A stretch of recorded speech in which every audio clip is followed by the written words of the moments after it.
ಒಬ್ಬ IAS ಅಧಿಕಾರಿ ತನ್ನ 21 ಸರ್ವಿಸ್ದಾಗ 25 ಸಲ ಟ್ರಾನ್ಸ್ಫರ್ ಆಕಾರಿ.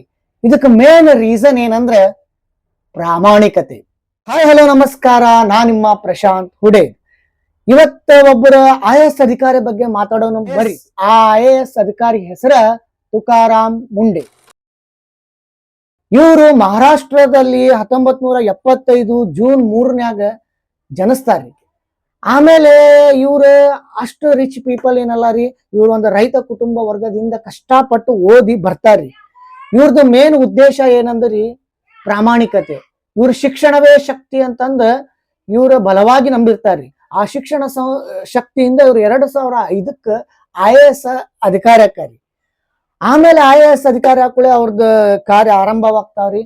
FDA ಅನ್ನೋ ಒಂದು ಆಯುಕ್ತರಾಗ್ತಾರ್ರಿ. ಅವಾಗ ಸ್ಟಾರ್ಟ್ ಆಕೈತ್ ನೋಡ್ರಿ ತುಕಾರಾಮ್ ಮುಂಡೆ ಅವ್ರದ ಒರಿಜಿನಲ್. ಏನಂದ್ರಿ ಅವ್ರ ಖಾಸಗಿ ಏನೇನ್ ಇರ್ತಾವಲ್ರಿ ಹೋಟೆಲ್ ಅಲ್ಲೆಲ್ಲ ಹೋಗಿ ದಾಳಿ ಮಾಡಿ ಅವ್ರ ರೆಸ್ಟೋರೆಂಟ್ FSI ಇಲ್ಲದ್ದು ಎಲ್ಲ ಬಂದ್ ಮಾಡಾತಿರ್ತಾರ್ರಿ. ಆಮೇಲೆ ಏನಾಕೈತ್ರಿ ಇದನ್ನೆಲ್ಲ ಬಾಂಬೆ ಹೈಕೋರ್ಟ್ ಪ್ರಶ್ನೆ ಮಾಡ್ತೈತ್ರಿ. ಅಲ್ಲ ನೀವು ನೋಡಿದ್ರ ಖಾಸಗಿ ದಷ್ಟ ಮಾಡ್ತಿರಲ್ಲ, ಗೌರ್ಮೆಂಟ್ದು ಮಾಡ್ರಿ ಅಂತಂದು. ಆಮೇಲೆ ಅವ್ರು ಫಸ್ಟ್ ಹೋಗೋದ ಬಾಂಬೆ ಹೈಕೋರ್ಟ್ ಕ್ಯಾಂಟೀನ್ಗೆ ದಾಳಿ ಮಾಡ್ತಾರ್ರಿ. ಅವ್ರದ್ದು ದಾಳಿ ಏನೈತಲ್ರಿ ಅದ ಸ್ಪೆಷಲ್ ರೀ. ಹೆಂಗಂದ್ರೆ ಹೇಳಿದ್ದ ಬಾಂಬೆ ಹೈಕೋರ್ಟ್ ರೀ, ಫಸ್ಟ್ ಮಾಡೋದು ಬಾಂಬೆ ಹೈಕೋರ್ಟ್ ಕ್ಯಾಂಟೀನ್.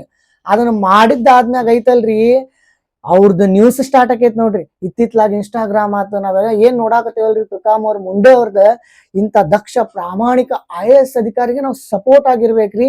ಆಮ್ಯಾಗ IAS ಅಧಿಕಾರಿ ಅಂದ್ರೆ ಹೆಂಗಿರ್ಬೇಕಂದ್ರ ಅವ್ರ ಗತೆ ಇರ್ಬೇಕ್ರಿ. ಒಬ್ಬ ದಕ್ಷ ಪ್ರಾಮಾಣಿಕ ಅಧಿಕಾರಿಗೆ ನಾವು ಸಪೋರ್ಟ್ ಮಾಡೋಣ್ರಿ ಇನ್ಮ್ಯಾಗ.